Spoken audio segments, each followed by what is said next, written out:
O'zbek shou-biznes olamida o'ziga xos o'rin topgan Yulduz Usmonova haqida muhim xabar tarqaldi.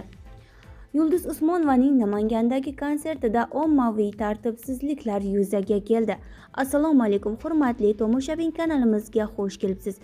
Videoroligimiz ostida bir dona like hamda podpisatsiya tugmachasini bosib qo'yishni yodingizdan chiqarmang. Yulduz Usmonovaning Namangandagi konsertida ommaviy tartibsizliklar yuzaga keldi. Ijtimoiy tarmoqlarda Yulduz Usmonovaning Namanganda o'tkazilgan konsert dasturiga kirishda tartibsizliklar bo'lgani haqida videolar tarqaldi.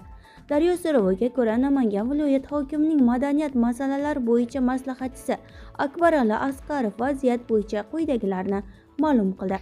Shu yilning 28-may kuni Afsonalar vodiysi tematik parkining amfiteatrida Zo'rnavo mas'uliyati cheklangan jamiyat vakillari O'zbekiston xalq artisti Yulduz Usmonovaning konsertini tashkil etgan.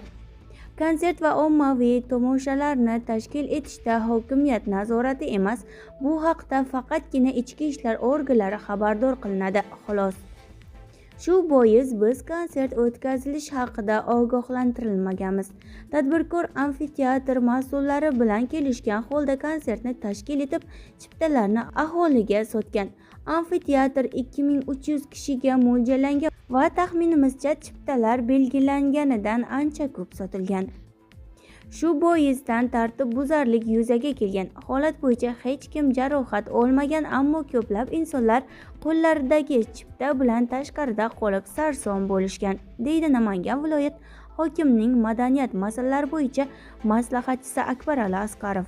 Mazkur vaziyat bo'yicha Ichki ishlar vazirligi Jamoat xavfsizligi departamenti axborot xizmati rahbari Muzifa Sultonova quyidagilarni ma'lum qildi. Tadbir tashkilotchilari tomonidan taklifnoma asosida kiradigan fuqarolar uchun amfiteatrning oldi tomonidan qo'shimcha 500 ta o'rindiqlar o'rnatilgan.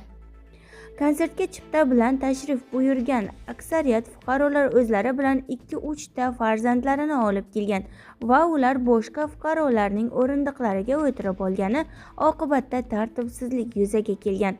Tartibni saqlash uchun hududiy 100 ga yaqin ichki ishlar xodimlari, Milliy gvardiya va favqulodda vaziyatlar boshqarmasining shaxsiy tartib xizmatiga jalb etilgan.